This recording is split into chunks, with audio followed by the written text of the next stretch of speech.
What's up, everybody? We are back, and it is time to knock one of these players out of the Group A round of 8. Yeah, Cure versus Rogue here in the elimination match, which is maybe a sentence I am saying for the first time and only time. Yeah, because this is kind of insane. This is a stacked group. I can't believe that either Cure or Rogue will be the first player eliminated here, but yeah, it's kind of crazy. Wow. I thought Rogue was going to look a little bit stronger, but ByuN really got the upper hand there. I could be wrong. I think Cure is supposed to take this, right? It's hard to say because I feel like Rogue looked a little bit... He didn't play at his appropriate power level, it felt like, against ByuN in that opening series. ByuN just, in game number 1 with that Air Axe, was able to build just enough momentum when Rogue was trying to go high tech and get basically his full potential unlocked. And then the momentum was too much and he fell apart because ByuN was killing him with an 8 racks. And then in game number 2, ByuN came out with almost like this rabbit out of the hat of this 3 factory push, which Rogue did not see coming, and it just completely swept his feet out from under him. And so those 2 games, obviously Cure and all these other guys here in the GSL, they're going to go for 8 racks in one of these games. Like, that is just something that you very often will see. But Rogue can hang with that build. We've seen it against Mara where it was very, very close. So I don't know if that versus ByuN was a fair litmus test. I think really either of these guys can take it. And here they're fighting for their tournament life. Late tasteless. One of them is getting eliminated. I think Rogue is going to be a hard player to knock out. This might be the most epic series of the night. Let's see what they got. Cure vs. Rogue starting now.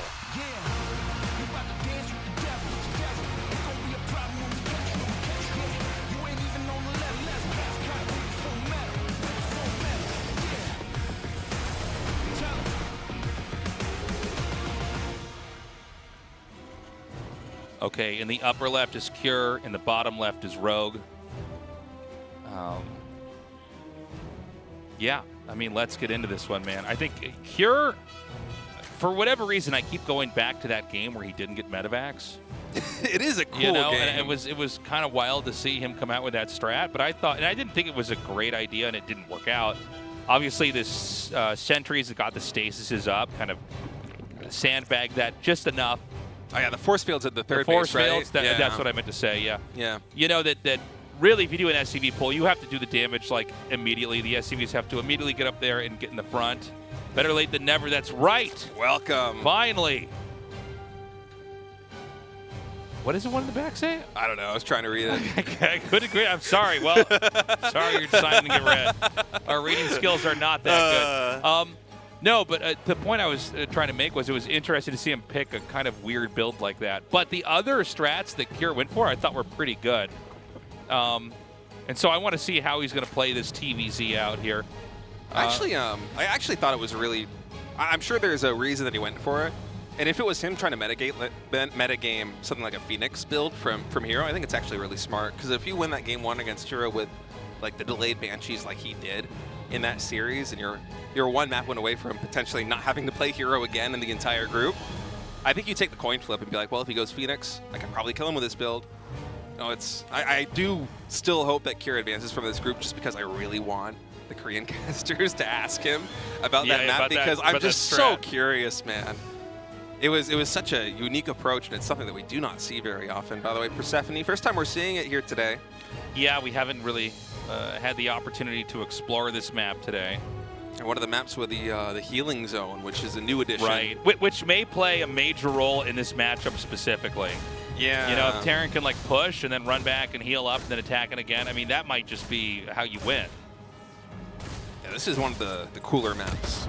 One of the more unique maps that we have here in this season. Is he going to get this drone? Oh, is he? Wow. That's unheard of. Yeah. That's, you know, it's funny because like we always know that can happen, but we never even talk about it because it never does happen. So that's wild to me. By the way, we have a SCV blocking the hatchery at the third. Is he gonna like? What's your plan here, Cure? First thing I was wondering if he's gonna drop an engineering bay and try to protect the SCV for a moment. He's forcing the Queen to come all the way down here, and now he's using the Reaper to body block. Dude, everything you can do to get an advantage here from Cure. The SEV forces the Queen to come down from the natural because the Lings alone can't do it. It's so funny. His micro was so good, I almost started calling him ByuN there. I was like, ByuN's control is so good. It's just completely out of nowhere. Dude, even using the grenade, because the Queen's sitting at like 40 energies right now. It's like, no, Yeah. it's going to take you 1 or 2 more seconds to either inject or drop a creep tumor. Yeah, yeah. He's doing so much to slow him down here. Yeah, it's awesome. StarCraft is such a cool game. It really is. You know, there's so many little things you can perfect and work on and hone to make it so good. Yeah, I have to say that Kira, I know that he's here in the elimination match, but he's coming out with some very creative little tiny plays. Like the SEV there at the third base to delay the hatchery and force the Queen to have some idle time is really cute. The builds he was doing against Hero in his first series is really cute. So, you know, Kira, yeah, he is here in the elimination match, but you know, coming into this group, Tasteless, you were saying you think he's probably the favorite to advance. I could very well still see that as a possibility because it seems like in terms of build orders and, you know, technique, he's still up there, man. 100%. He's extremely strong. Banshees are going to come here with the cloak, and he's just going to try to skim on the outside, see if he can't take any hits, reduce any creep tumors. That third command center is going to come down, and we're going to go into a huge barracks explosion. Yeah, I wonder how many barracks we're going to go for because you know, the 8 racks, it has been a killer. I think Rogue has faced 8 racks twice so far in this GSL. Once against Maru, once against ByuN, and both times the build was able to win. And so if I'm Cure and I'm looking at a situation like that one, I'm probably gonna try and go for that at least once in this series. And here on Persephone, this might be the time, especially with the momentum he's building here in the early game. This Spore Crawler just a little bit late. 2 drones go down. You're playing a very clean early game. Behind this now, throwing down the engineering base. Nice little attack here with the Lings. He's going to get both of the Yeah. SCVs and try to get right back out before the Hellions can wipe him out. Double Evo chamber coming down. Basically in tandem with the double engineering base. Yeah, So it looks like upgrades are going to be perfectly even in this game, assuming they both hit that right as it finishes. Which means nobody's going to have an upgrade advantage here. I mean, if one person, for whatever reason, falters or plays slow and doesn't get that, then the person who is on top of it will take the lead. But yeah, not every game you get to have, you know, a situation where literally their upgrades should almost be perfectly synced up. yeah, doesn't happen that often. Usually it's one guy with a pretty big advantage. By the way, Rogue for a moment there I think had 5 drones and 1 Best Name Geyser, so maybe a little bit shaken up. Ooh, that Banshee did go down. It did not teleport away. Again, I think there's something with this patch. Sometimes the units just instantly disappear. Yeah, they kind of blip out. Yeah. It's one of the things that, like, you see it once and it's on your mind and then you just notice it every time it happens. It bothers me a little bit, but it is what it is. And now we have additional barracks coming in. So we have five racks here for Cure. Will we have a 4th command center or 3 more barracks is my question. Yeah, I mean, it could be either one, right? I wouldn't be shocked if this becomes some kind of a push here. By the way, the 5th base is being taken all the way in the very, very, very bottom right. I don't think that's going to be a location that can easily be pushed. Maybe Kier will try to drop it or something like that. It does have the speed zones. We have seen like Stim Bio and Medivacs just absolutely zoom through those areas of the map to snipe down hatcheries in the past. But really for Rogue, I mean, you don't have much more option to try and expand besides going to the bottom right here on Persephone, because otherwise you're just expanding directly towards your Terran opponent, which is a scary thing to do, especially against somebody as good as Cure. And yet, Tasteless, 3 more barracks. Let's do this. It's going to be push time. Right now it is Mass, Ling, and Bane here. The Terran going to try to inch in here and wipe out some of these creep tumors, letting that creep dissipate. Small Ling counter is going to be cleaned up. Yeah, the militia get summoned there, all the SCVs. Yeah, citizens arrest there. Yeah, 3 more barracks in the armory, finishing just in time for 2-2. And you can see it's like a 3-second difference here in the upgrade timing. So at least for this engagement, not going to make much of a difference at all. When 2-2 finishes, if both players aren't completely on point with the timing of +2 Carapace and +2 weapons, then maybe one of these guys can get an advantage. Oh, those creep tumors. Poorly timed there. Rogue actually just got to sack this base. Yeah, I don't think Rogue can save this one.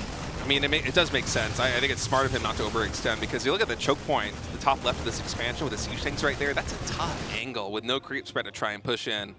And Rogue, he's been really good so far in this entire GSL in finding value with these Ling counterattacks, but Oh, and part of that's because he's got this little changeling. He's got a spy here. Yeah, he doesn't see this at all. So, big no. wing counterattack's going to run in. Yeah, that changeling paying dividends right now. Great surround right there. Oh and now the God. Bailey's coming into the third base. A lot of SCVs going down on the minimap. You can see Kier, he's posturing outside of Rogue's base. He's going to start pushing into the Zerg pretty soon, but so many SCVs are falling. This is way more than you expect. Usually when you do this kind of 3cc push, you don't have a lot of defense back at home. You might be able to get away with losing an entire mineral line in the third because eventually you're going to resaturate that from the main base. But 25 SCVs is a lot of SCVs, Tasteless. This push from Cure now needs to get a lot of damage done. It's about a 30-40 supply lead here for Cure in the army count. Will he be able to break through the Zerg? The Lings and Banelings coming here on the top side, a little bit off creep. Cure with nice focus fire, able to take down a lot of those Banelings, but the Marines able to work their way into the natural expansion here of Zerg. A favorable trade here, I think, for Cure as the army supply discrepancy continues to grow. Now, Cure hasn't fully equalized just yet, but the momentum in terms of army is absolutely in his favor. Oh my God, he's dropping back here on the high ground again, and Roki can't engage. He's gonna try once more. The Banelings off creep. They won't be able to find the connections.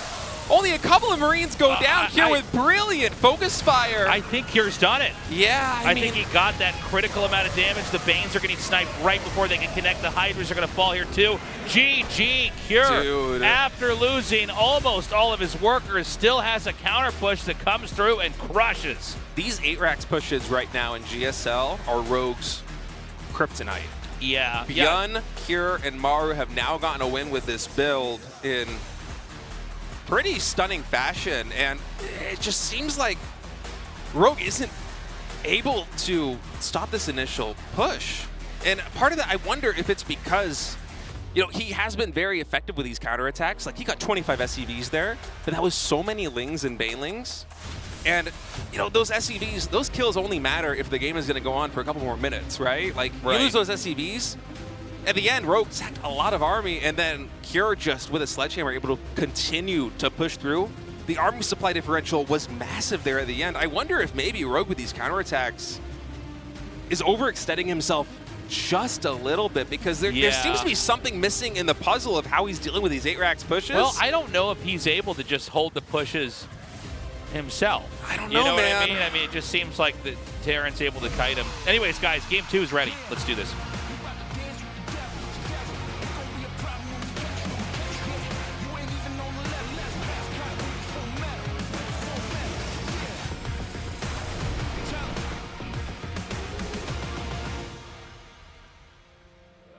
All right, Cure spawning in the top left, Rogue in the bottom right here on Maganatha. And you know, I think back to, oh, you can see Rogue right there, kind of in the back of his chair. I mean, this is not the day at the GSL he's used to, right? I mean, Rogue has literally been the world champion several times over.